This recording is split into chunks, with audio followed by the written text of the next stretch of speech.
Baik, sahabat-sahabat Gema Kebijaksanaan, dimanapun Anda berada, selalu sehat, selalu bahagia, dan selalu penuh berkah. Amin. Ya.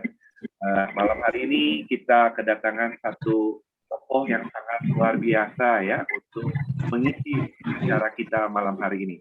Dan beliau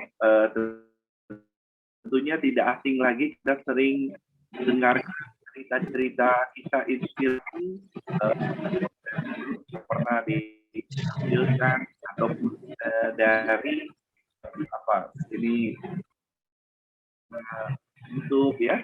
Beliau ini adalah orang penciptanya ya. Beliau bernama Priyanto Chang ya. Saya baca beliau, pendidikan beliau terakhir adalah di pendidikan bahasa di Universitas itu.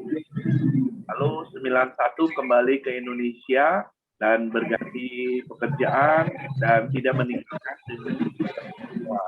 dan tahun 2010 beliau pernah membawa musik Tionghoa Shanghai untuk pentas di Shanghai World Expo 2010. Bila membawa rombongan barongsai untuk pentas di konferensi di Apex Bali tahun 2011.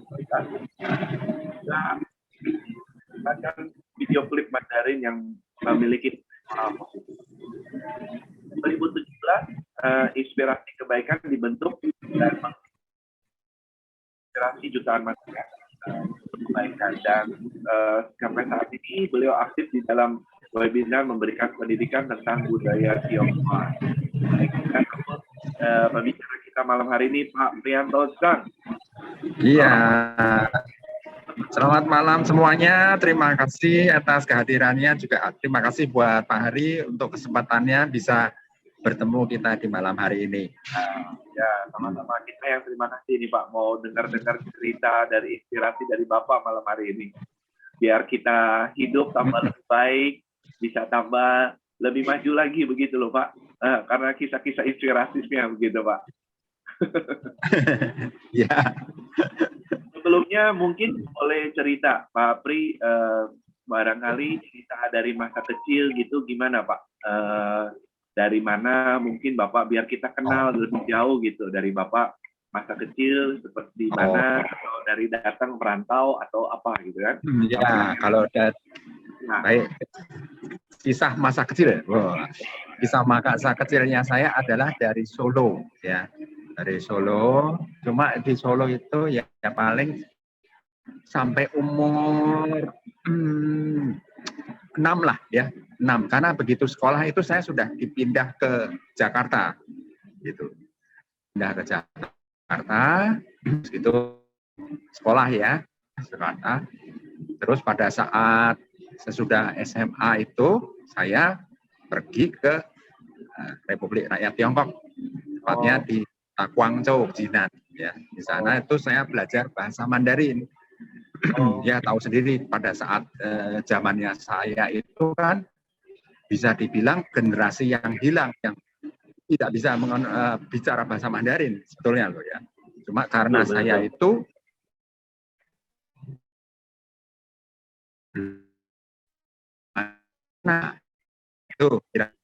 perjalanan kehidupannya saya yang dari masa sekolah seperti itu. Oke, di waktu Bapak di Tiongkok berapa lama itu sekolah Pak? Itu 2 tahun. 2 tahun ya, 2 tahun belajar ya. Jadi di sana belajar bahasa ya, kalau saya lihat dari CV-nya Bapak ya, belajar bahasa dan kemudian sekarang kalau bisa itu Bapak bisa memahami budaya-budaya Tiongkok begitu? Ya, betul. Nah, barangkali mungkin Bapak bisa cerita Pak, karena kan sebetulnya perjalanan dari budaya Tionghoa ini sangat panjang lah boleh dibilang ya, sangat panjang di dalam perjalanan dari Indonesia itu sendiri gitu, dari mulai sebelum kemerdekaan ya, orang-orang Tionghoa yang hadir di Indonesia dan lain sebagainya, dan budaya-budaya itu masih ada di dalam masyarakat kita sebetulnya. Nah, saya pun boleh dibilang generasi yang hilang tadi yang Bapak sebut,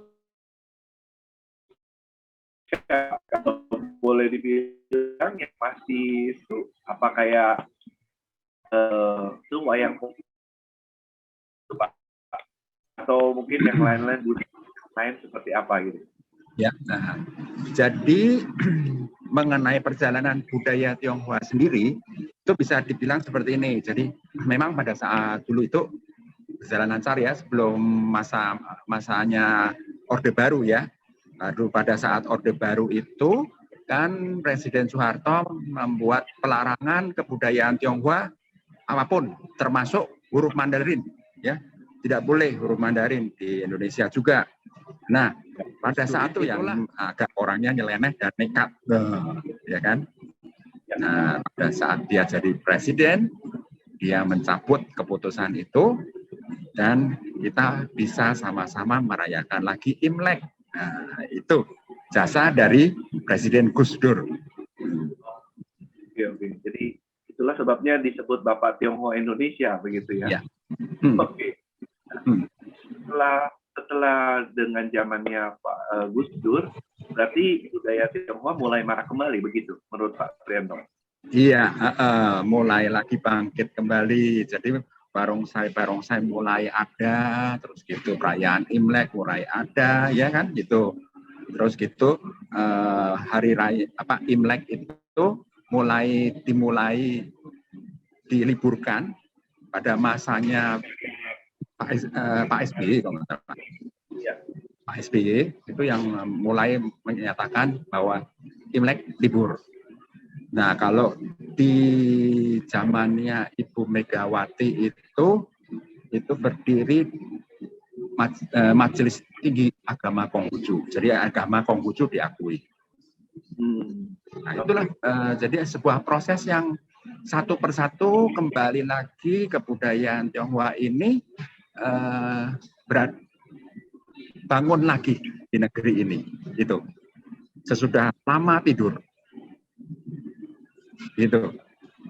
Nah, kalau dilihat gitu menurut pengalaman Pak Prianto ya, budaya-budaya kan boleh dibilang sudah banyak yang hilang gitu kan, sudah tidak ada dan juga kita sendiri yang generasi yang belakang ini sudah juga nggak tahu budaya Tionghoa kah atau dari Jawa kah, dari manakah gitu, kita pun nggak tahu gitu.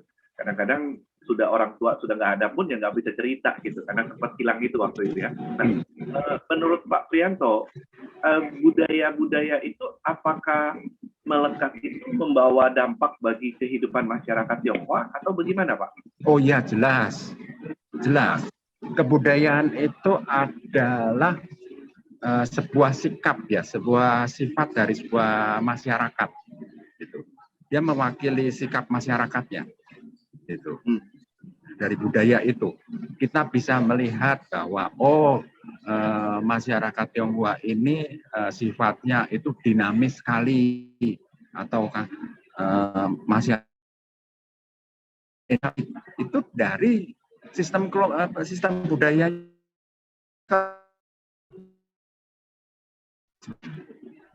Jadi budaya itu mencerminkan sifat pribadi dari bangsa itu sendiri. Oke. Ya. Dan kalau dilihat juga Pak Prianto, ini kan kalau mau dibilang suku Tionghoa juga tidak besar kan jumlahnya dibandingkan suku Jawa dan lain sebagainya. Mungkin dengan suku Batak gitu ya. Kita juga boleh dibilang masih kecil itu yang suku Tionghoa itu. Apakah bisa budaya-budaya ini memberi dampak positif menurut Pak Prianto pada Indonesia nanti? Iya jelas memberi dampak positif sudah jelas bahwa sebuah keragaman budaya itu akan membuat semua masyarakat itu kan menjadi bervariasi kan gitu. Itu dampaknya positifnya di situ. Terus gitu juga itu akan tercipta sebuah sikap toleransi dari ajarannya Konghucu ya. Konghucu itu sikap yang namanya Chongyong, jalan di tengah. Nah, itu bisa nanti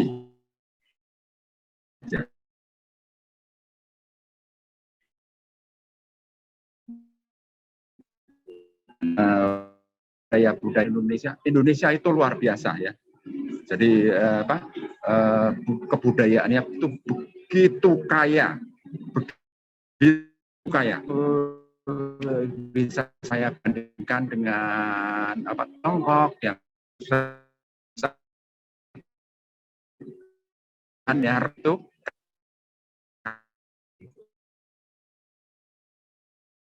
daripada bangsa Indonesia sendiri. Dia mempunyai keberagaman yang banyak sekali. Kira-kira menurut Pak Prianto, jadi kan saya juga belum paham nih dengan adanya budaya, misalkan contoh ya, ada satu budaya katakanlah pementasan wayang potehi. Apa yang diambil dari sana atau pementasan barongsai itu? Maknanya di balik itu, kira-kira. Wayang potehi. Jadi setiap budaya itu ya dia mempunyai nilai-nilai baik dan benarnya, ya, baik dan buruknya itu ada diajarkan di dalam nilai budaya itu. Terus sebentar saya pakai ini. Halo, Dengar Pak. Apakah suaranya saya gimana? Ya, dengar Pak. Ya, dengar Pak. Halo, ya. Dengar Pak. Baik. Jelas nggak, Pak Hari? Ya, jelas. Ya.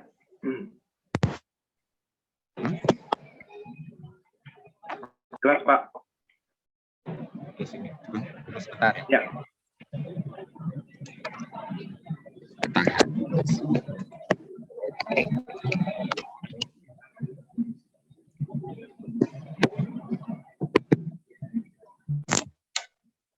Bisa, Pak Hari?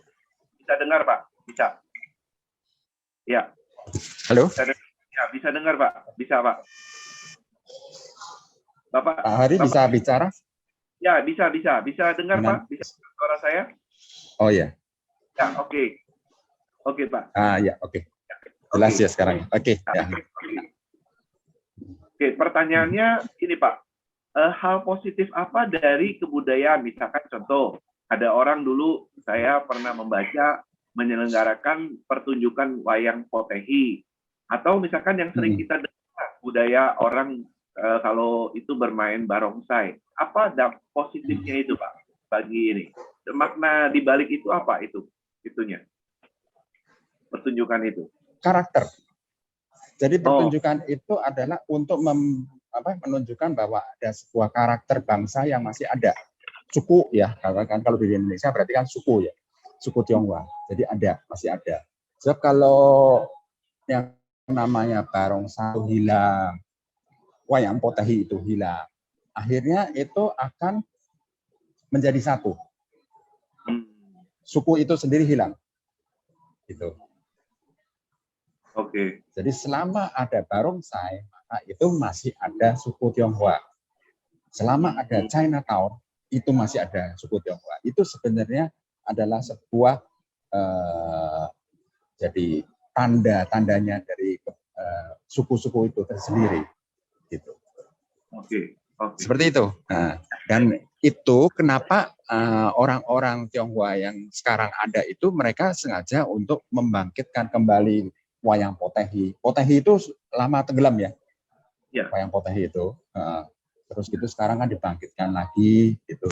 Itu supaya menunjukkan bahwa suku Tionghoa ini masih ada. Gitu. Wayang potehi kalau saya dengar ya, saya nggak pernah nonton juga, cuma dengar aja ini Pak Prianto benar atau tidak. Katanya tampilkan tentang satu pertunjukan karakter gitu ya. Jadi kadang-kadang sifat manusia itu bisa ditampilkan di sana sehingga dimainkan dalam wayang begitu. Betul. Betul. Jadi yang namanya seperti wayang potehi ya itu adalah media pembelajaran etika kepada masyarakat pada zaman dulunya. Jadi sama seperti wayang ya, wayang kulit, wayang orang di Jawa itu, bahwa yang namanya dalang itu sebetulnya adalah guru. Gitu. Zaman dulu kan tidak ada sekolah. Ya, Sekolah ya. itu tidak ada. Tapi bagaimana orang itu melatih, mengajari masyarakat? Yaitu melalui media yang namanya wayang kulit. Hmm. Nah, dari wayang kulit itu kita bisa tahu, oh kamu tidak boleh berbuat seperti ini, kamu harus hormat pada orang tua, kamu harus menghormati orang yang lebih bijaksana daripada kamu. Itu diajarkan melalui media wayang. Sama juga wayang potehi seperti itu fungsinya. Di Tiongkok juga seperti itu. Jadi wayang kulit ini atau wayang orang ini apakah asimilasi dari wayang potehi atau memang itu udah budaya dari orang Jawa dulu adanya? Kalau menurut budaya dari orang Jawa.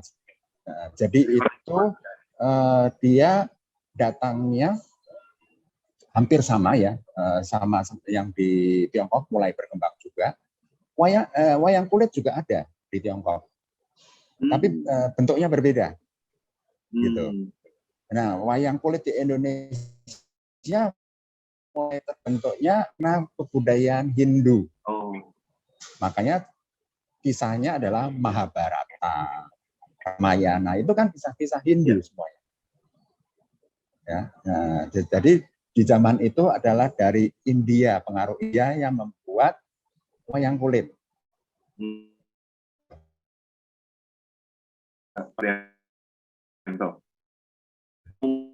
Yang sekarang Bapak lakukan ya, Bapak sekarang banyak membuat materi-materi inspirasi begitu ya. Apa yang melatar belakangi sehingga Bapak mau melakukan itu, Pak? Oke. Saya menonton sebuah film, ya. Saya terharu sekali ya, menonton film itu.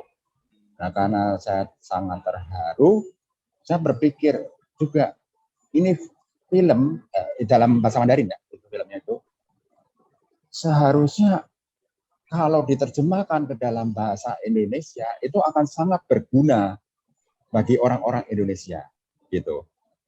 Nah, karena itu timbul ide dari saya untuk ya udah kalau begitu saya terjemahkan supaya itu apa maknanya. Oke. Seperti itu. Iya, iya. Oh, jadi itu latar belakangnya begitu ya, Pak Prianto. Oke. Karena saya tersentuh sekali dengan cerita itu. Ya. Setelah itu terus memproduksi itu materinya dari mana? Apakah bahannya dari Tiongkok atau Tiongkok? Kebanyakan dari Tiongkok. Oh, kebanyakan dari Tiongkok ya, Pak ya. Dari Tiongkok bisa diterima juga, maksudnya dengan Indonesia begitu. Kira-kira misalnya inspirasinya itu mengena gitu loh, maksudnya cocok. Kena. Itu adalah inspirasi yang universal, kebaikan yang universal gitu. Yang rata-rata saya terjemahkan itu ya, itu kebaikan yang universal, hormat pada orang tua, lah gitu. Terus gitu harus berbuat baik, ya tidak menipu gitu, ya seperti itu. Itu bisa diterima di semua. Akibat adalah apa? Saya buat itu sendiri, itu dipakai sebagai bahan ilustrasi di gereja-gereja, di pesantren. Kalau di Buddhis sudah jelas lah ya, itu lebih banyak. Nah itu. Jadi di segala kalangan mereka memakai karena itu adalah sebuah ilustrasi untuk mengajarkan orang untuk berbuat kebaikan. Ya, itu. Ya. Ya, betul. Karena kalau saya dengar sering kali saya terima video tentang dari Inke ini, cerita inspirasi. Inke itu orang atau bukan ya, Pak? Sebelum nanya lagi. Inke itu sendiri ada nama orang, tapi juga itu merupakan singkatan dari inspirasi kebaikan. Oh. Itu. Inspirasi kebaikan artinya ya. Iya. Tapi yang bicara wanita-wanita yang suka itu betul. Ya. Nah, jadi gini Pak, tadi Bapak sudah ngomong latar belakangnya karena Bapak tersentuh. Nah, tujuan Bapak apa sebetulnya Pak yang Bapak ingin mau capai dengan Bapak membuat inspirasi seperti ini, kira-kira apa? Ya, itu kan sama seperti istilahnya, untuk menginspirasi orang untuk berbuat baik. Ya. Gitu. Jadi sama Bapak masukkan dengan dari sisi universal, jadi kebaikan yang diajarkan dengan cara universal gitu ya. Betul. Orang dan tua gitu ya Pak ya. Dan itu sangat berguna. Saya tahu sangat berguna karena saya sering mendapatkan masukan juga kan dari orang-orang yang melihat dari karya-karya saya gitu. Kok ini bagus sekali. Terus itu dia cerita bahwa dia memberikan kepada anak-anaknya itu ceritanya itu satu ketika anaknya masih kecil ya.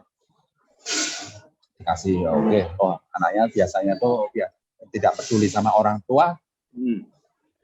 Pada saat orang tuanya datang dari kantor, dia memberi hormat pada orang tuanya. Anaknya masih kecil padahal dia belajar dari video-video yang saya buat itu.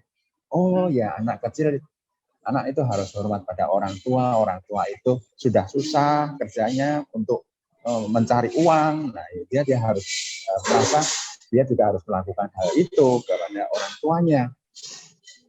Itu kejadian real, kejadian nyata gitu. Dan jelas itu adalah yang semakin membuat motivasi ya. Jadi adanya feedback dari yang sudah merasakan manfaat daripada video itu sendiri membuat motivasi saya. Oke.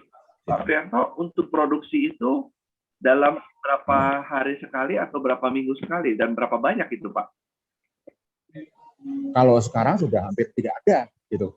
Tapi kalau dulu itu sering, jadi 2 minggu, 1 sampai 2 minggu pasti ada. Dulu itu. Sekarang sudah nggak ada lagi? Sekarang sudah tidak ada karena juga sifatnya sudah agak berbeda. Oke. Jadi yang ada materi-materi yang ada itu sudah kayak seperti sudah habis lah. Sudah habis idenya. Nggak ada yang sebaik dulu, sebaik waktu pertama kali. Dan itu adalah salah satu cara saya untuk menentukan sebuah video itu akan saya terjemahkan atau tidak adalah dia harus menyentuh saya juga gitu loh. Nggak bisa sembarangan, dia harus menyentuh. Wah, ini menyentuh sekali. Nah, baru. Jadi Bapak ambil dari sebuah video atau Bapak ambil dari sebuah buku cerita untuk membuat video itu? Video. Jadi dari video itu Bapak penggal-penggal dan translate ke bahasa Indonesia, begitu ya?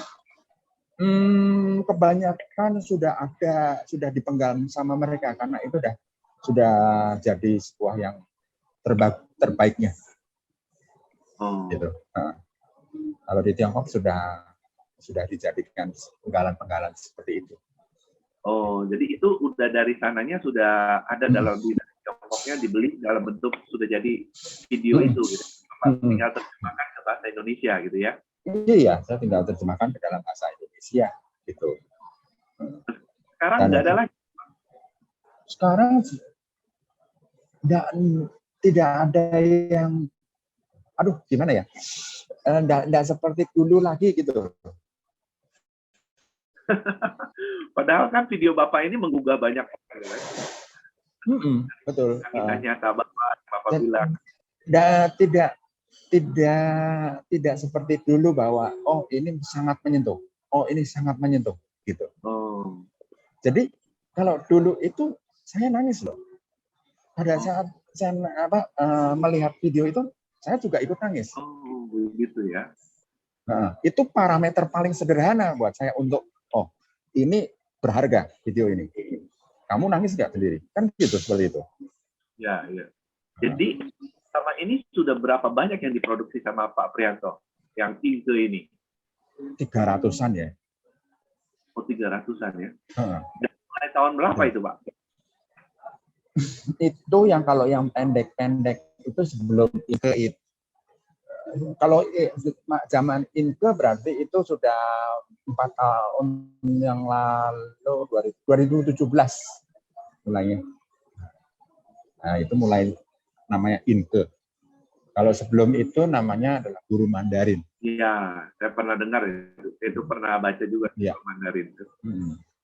Guru Mandarin itu biasanya lebih panjang daripada Inke. Jadi cuma 5 menit, 6 menit, seperti itu. Orang kemampuannya pada saat 2017 itu sudah sangat nggak bisa tahan untuk melihat video yang panjang. Ya.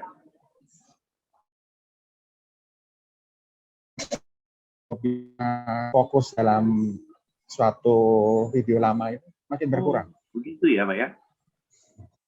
5 menit aja udah cukup begitu. Nah itu kalau sekarang kan sebenarnya 3 menit paling lama. Saya 2017 itu masih patokannya adalah pokoknya harus 5 menitan lah gitu. Pokoknya harus 5 menit. Sekarang udah sampai 3 menit kan. Seperti itu. Ya, orang sekarang maunya lebih seperti instan begitu ya, Pak Prianto ya? Iya, karena kemampuan fokusnya berkurang. Begitu ya. Oke. Nah, jadi sekarang kan tadi Bapak udah cerita ya belakangnya Bapak. Ada lagi nggak Pak yang Bapak ingin mau capai dari tujuan membuat video ini? Sebetulnya ada hal sesuatu yang mungkin Bapak ingin capai gitu? Ya, memang kalau di zaman-zaman yang Inke itu saya membuat itu targetnya adalah pembelajaran, dan video itu dipergunakan oleh para orang tua ya untuk mengirimkan kepada anaknya. Ini adalah tools, ini adalah sebuah alat bagi para orang tua. Orang tua itu susah untuk memperingati anaknya, betul? Ya. Nah, caranya mereka akan meminjam video saya. Video saya dipergunakan. Kamu hormat dong sama orang tua. Tanpa dia perlu berkata apapun. Oke. Ya, seperti itu. Itu yang dia lakukan. Jadi yang saya inginkan ya membantu para orang tua ini untuk ini caranya menyapa anak-anak muda dengan cara yang berbeda. Itu. Ya. Oke. Tapi kalau saya pikir banyak orang yang mendengarkan video ini kan tidak hanya orang tua ya, anak-anak muda gitu. Macam saya ini kan saya termasuk masih muda ini Pak Prianto. Saya juga banyak. Ya, saya juga gitu kan. Dan begitu dengar memang terinspirasi gitu dan menggugah gitu kan. Artinya jadi bisa mengerti lagi gitu kan, bisa paham, bisa menyadari lagi gitu Pak. Ya. Tapi yang terutama ya adalah untuk orang-orang yang mempunyai anak usia sekitar belasan sampai 20-an gitu. Nah, itu mereka kasih deng. Sama seperti kayaknya anaknya Pak Hari dah. Anak Pak Hari umur berapa? Udah 23. Nah, seperti itu. Kasih aja videonya. Nggak usah Pak Hari ngebicara. Nggak perlu bicara. Tapi anak sekarang dikasih video itu nggak mau Pak. Mau nonton Netflix. Kan tinggal Bapak mengatakan kepada dia, wah ini video bagus sekali. Ya. Bapak terharu. Bapak terharu banget ini sama video. Coba menurut kamu bagaimana? Oke. Ya. Di video tersebut menceritakan seorang orang tua yang mungkin membantu anaknya bagaimana sehingga dia tidak perlu bapak menasihati bapak kan Ya, betul. memakai alat itu aja. Video itu. Sekarang video-video itu adanya di mana Pak? Di YouTube kah atau di dalam masuk rekaman atau Di apa? Telegram saya. Oh, Telegram. Oh, jadi kalau orang mau ikut Bapak harus masuk ke join Telegram Bapak ya, kalau gitu. Telegramnya Sahabat Inke. Oh, Sahabat Inke ya. Iya. Sahabat-sahabat yang mau ikut, mau mendengarkan kisah-kisah dari semua video Pak Priyanto, boleh masuk di Sahabat Inke. Iya. Di situ karena kan di Telegram itu kan bisa saya simpan, udah simpan terus gitu aja. Ya. Ya kan? Karena enggak punya waktu untuk mengurusin lagi saya yang sudah lewat itu. Jadi terpaksa saya harus storage saja, masuk ke gudang. Seperti itu. Kenapa tadi masukin ke dalam YouTube, Pak? Lebih banyak orang lihat. YouTube ada, tapi kalau yang pendek-pendek biasanya yang ke Telegram, terus gitu yang YouTube ada banyak yang kena, jadi ada copyright ya. Kena copyright dari musik-musiknya. Nah, itu nggak bisa ditayangkan akibatnya. Dulu bisa ditayangkan, tapi beberapa tahun kemudian tuh nggak bisa gitu. Oke. Ya. Itu ada masalah seperti itu. Sekarang ini kalau dilihat perjalanan hidup Bapak, Bapak bisa membuat karya-karya untuk bisa menyentuh banyak orang, membuat kebaikan untuk banyak orang.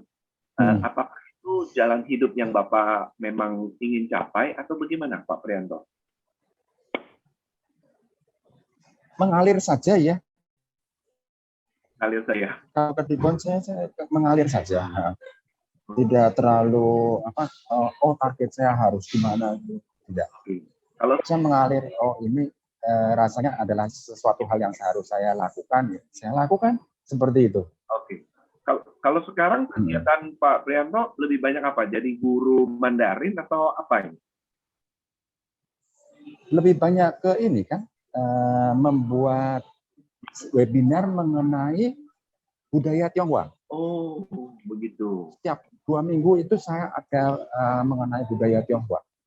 Nah, itu banyak mengulas mengenai sejarah di Tiongkok dan juga budaya di Tiongkok.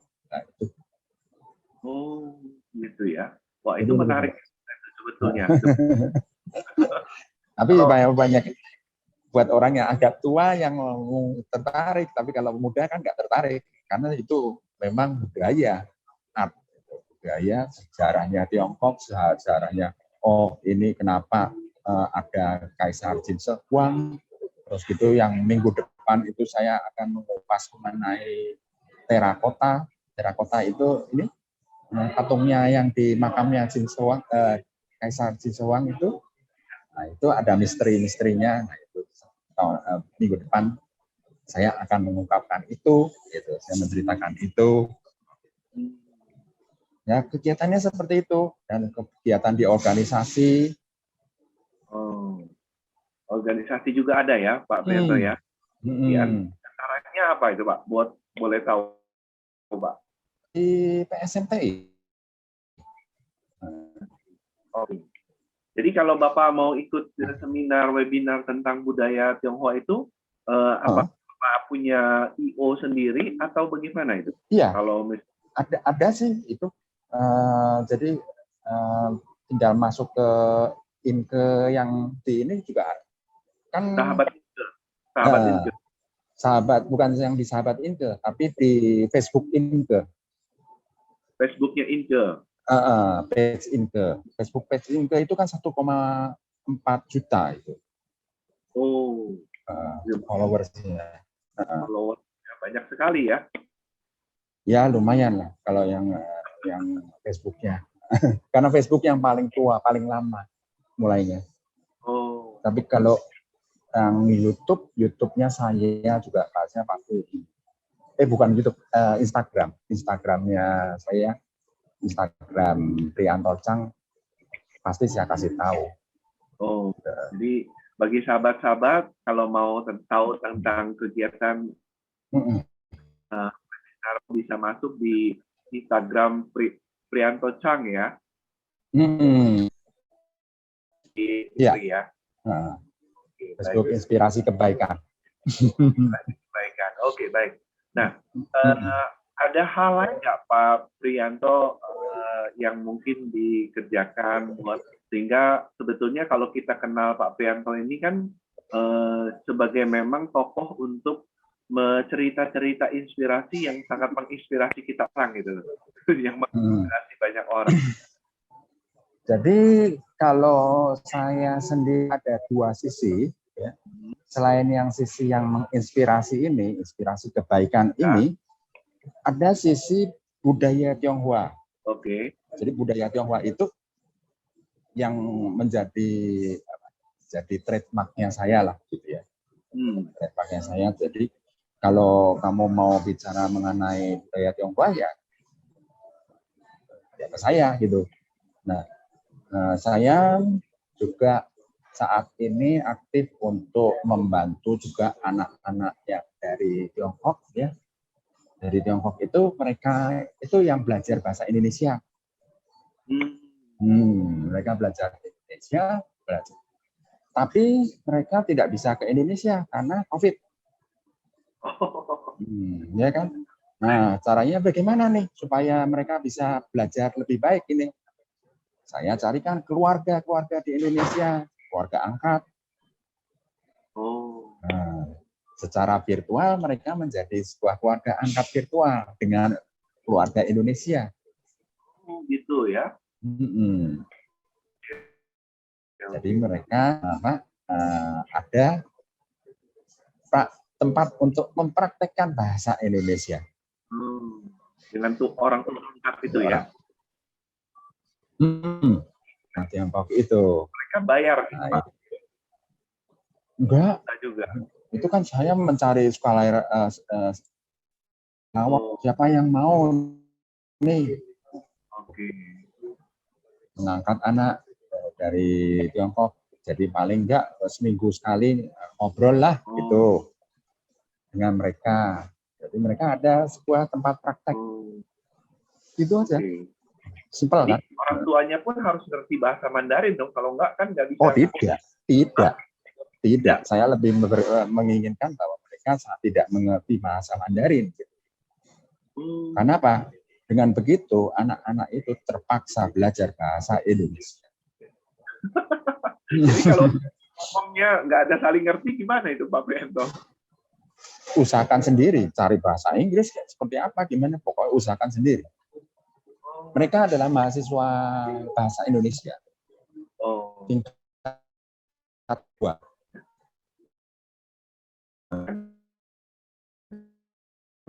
Mau hampir setahun. Tahun ini ya? November ini. Dan itu juga sudah kelihatan bagus-bagus gitu. Beberapa anak itu udah, wah, lumayan bahasa Indonesia-nya. Mereka sudah yang ada yang tingkat 3 gitu, mereka sudah merencanakan untuk ke Indonesia tahun depan. Kenapa mereka mau belajar bahasa Indonesia, Pak Prianto? Pertama, kebanyakan ya, karena mereka tertarik. Yang paling mereka tertarik adalah Bali. Ya. Jadi itu buat Bali itu tetap nomor 1 buat anak-anak Tiongkok itu. Terus gitu kan saya juga menanyakan kenapa tidak bahasa-bahasa lain yang lebih ngepop lah gitu ya, lebih ngetren kayak bahasa Korea gitu kan ya. Kalau di sini kan yang paling ngetren adalah sastra Korea loh di Indonesia. Ya. Budaya Korea juga. Nah, itu. Yang sastra Mandarin malah nggak ada. Ya. Sedikit sekali. Tapi pemikiran anak-anak Tiongkok berbeda. Oh. Mereka tahu bahwa yang namanya bahasa Indonesia ini akan berkembang kemudian. Lawannya tidak banyak, gitu. Lawannya tidak banyak. Jadi mereka mencari posisi yang lawannya tidak banyak, dan mereka tahu bahwa ini hubungan antar perdagangan antara Indonesia sama Tiongkok itu pasti akan naik di masa depan. Itu. Oke. Pemikirannya lebih praktis. Untuk bisa ngerti Iya, mempersiapkan masa depan lah mereka.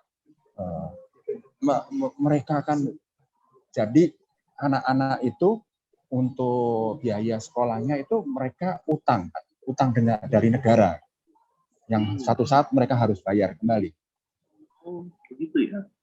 Sama seperti negara barat. Iya. Anak-anak di negara barat kan seperti itu. Mereka utang untuk belajar. Ya. Nah, beda dengan anak-anak kita ya. Anak-anak kita dari orang tua semua. Enak, kamu nggak usah bayar. Dan mereka harus bayar itu. Saat ini ya Pak Priyanto ya, kalau kita lihat itu saya melihat ada pesantren, ada mungkin kegiatan di umat-umat yang lain gitu, dan mereka memanggil khusus guru bahasa Mandarin untuk mengajarkan salah satu kurikulumnya gitu loh Pak. Betul. Jadi perkembangannya itu mereka juga mau belajar bahasa Mandarin karena dianggap tempat ini bahasa Mandarin akan menjadi dominan gitu loh. Betul. Benar ya Pak? Betul. Memang ada pesantren yang minta sama saya juga. Guru Mandarin. Ya, guru Mandarin ya. Iya. Ya. Nah, itu menarik. Saya mencoba untuk menggabungkan ke anak-anak ini juga. Udah ya, kamu ngajar deh di pesantren. Mana mau nggak? Gitu ya. Nah, jadi kalau Bapak lihat orang yang seperti Bapak yang mengenal budaya Tionghoa di Indonesia ini, ada berapa ini Pak? Kalau saya baru nemuin ini dari Bapak ini, yang bisa mengerti budaya Tionghoa dengan jauh begitu. Maksudnya gimana? Ada? Ya, orang seperti Pak Priyanto Zhang yang mengerti budaya Tionghoa. Ini kan kita nggak mendalami. Oh iya. Artinya, saya pengen tahu, ada orang seperti Bapak nggak yang masih bisa mengenal budaya-budaya Tionghoa ini? Ada. Cuma dalam bidangnya agak beda-beda. Terus gitu juga kebanyakan mereka adalah berada di kelenteng. Jadi orang yang hubungannya dengan kelenteng.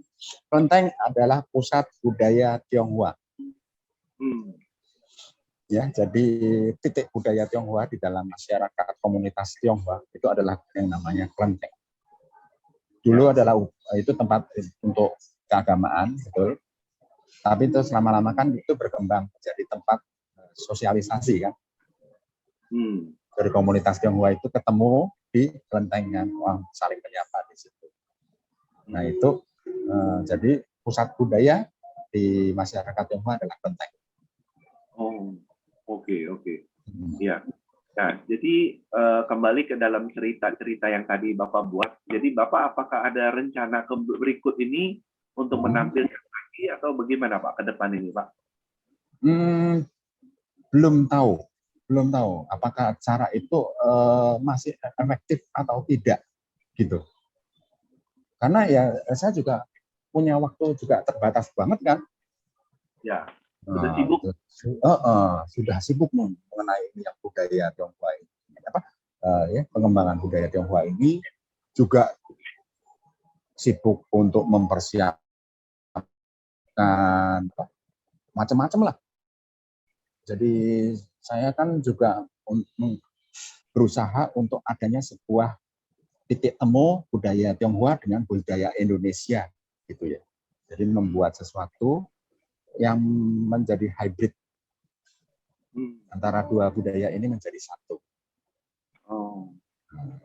Karena ini akan membuat sifat toleransi berkembang di masyarakat. Hmm. Itu kembali lagi Chongyong itu bahasa Konghucunya. Ya, jadi apa namanya? Jadi supaya toleransi antar sesama bisa berjalan dengan baik gitu ya Pak ya. Ya, betul. Baik, jadi mungkin di menit-menit terakhir ini Pak Prianto, terasa nih kita sudah mau 1 jam berbicara. Oh iya.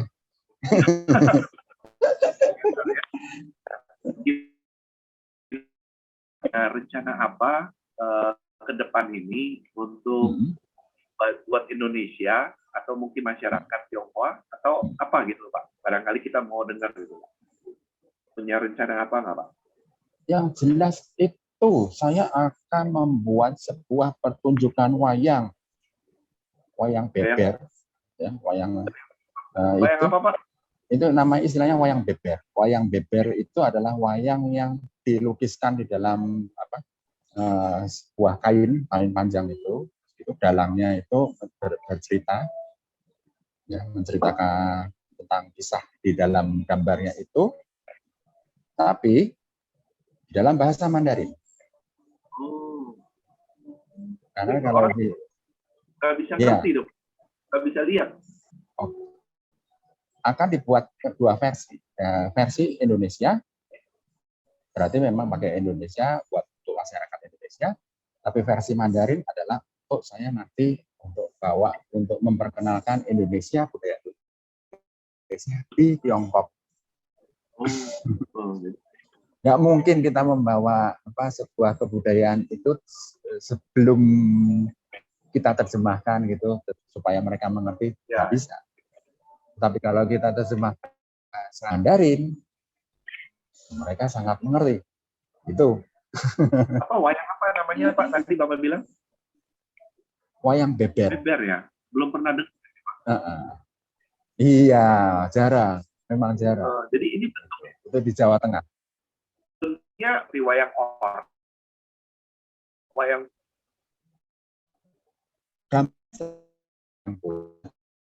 gambar buah bentangan kain yang panjang sekitar 3 meter gitu ya, diceritakan dulu. Oh, bagian ini apa, sedang Raden Panji lagi ngapain gitu.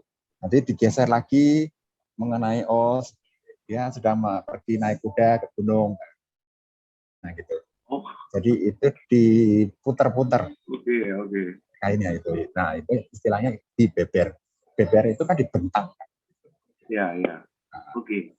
Kenapa dalam bentuk wayang Pak? Maksudnya nggak ada yang lain gitu? Bapak memang ahli dalam perwayangan gitu? Maksudnya gimana? Oh iya. Betul, karena memang saya latar belakangnya Solo. Gitu. Oke. Kalau yang bentuk yang lain saya mungkin agak, ya kalau Jakarta saya masih bisa mengerti lah ya. Jadi gambang peranakan itu saya juga pernah buat. Jadi gambang promong itu saya kombinasi dengan alat musik Tionghoa, itu saya pernah buat gitu. Ya. Oke.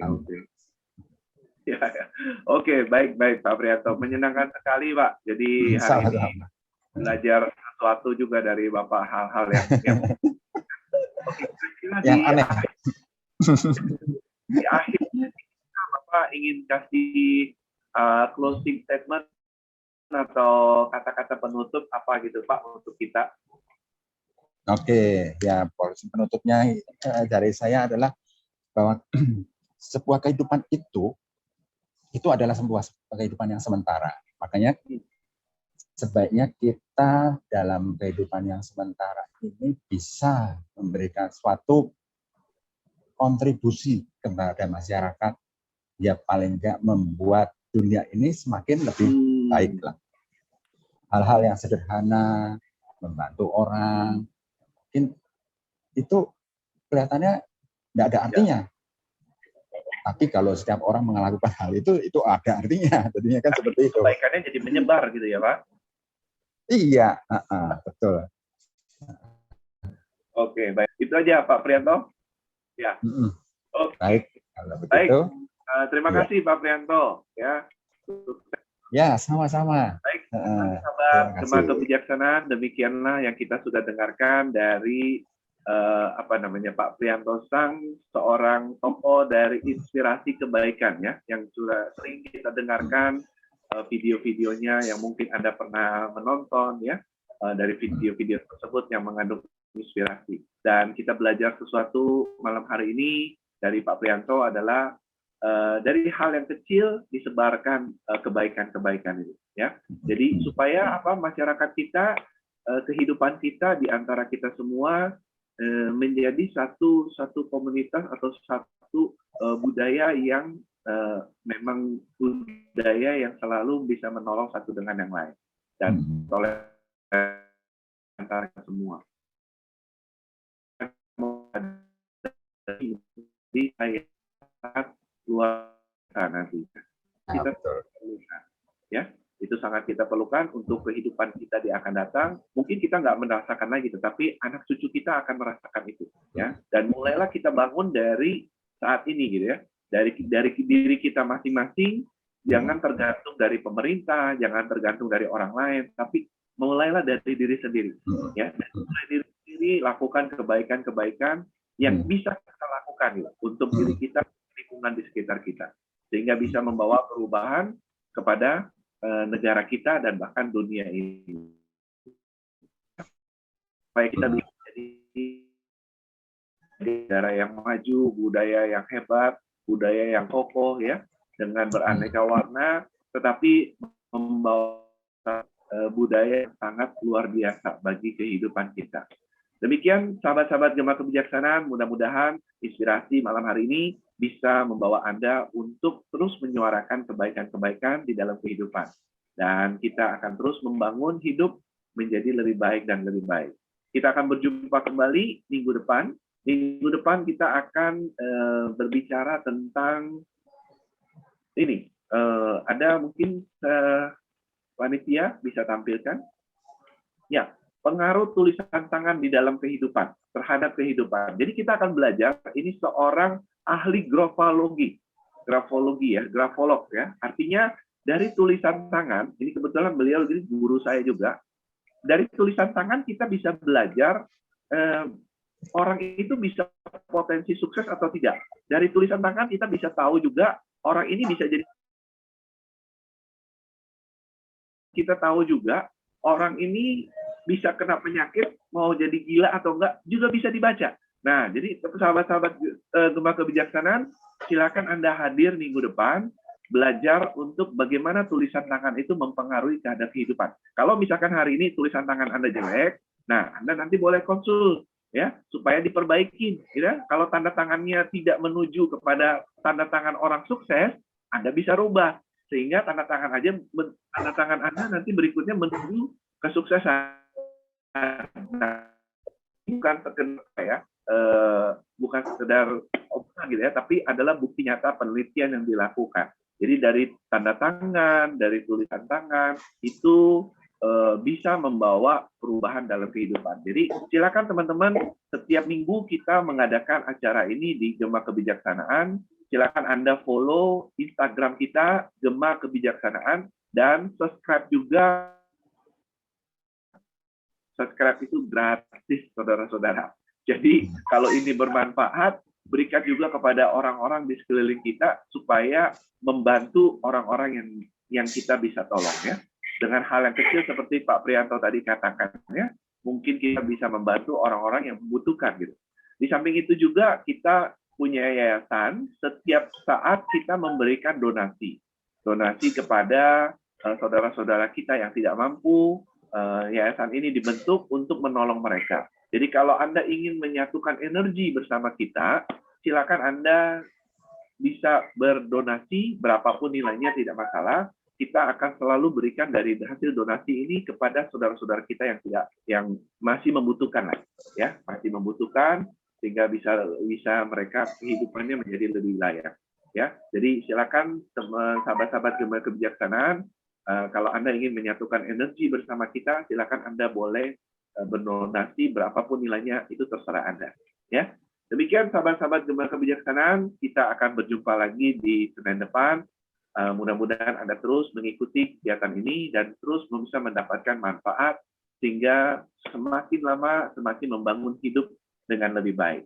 Ya, kita berjumpa kembali. Salam sehat dan bahagia selalu. Selamat malam.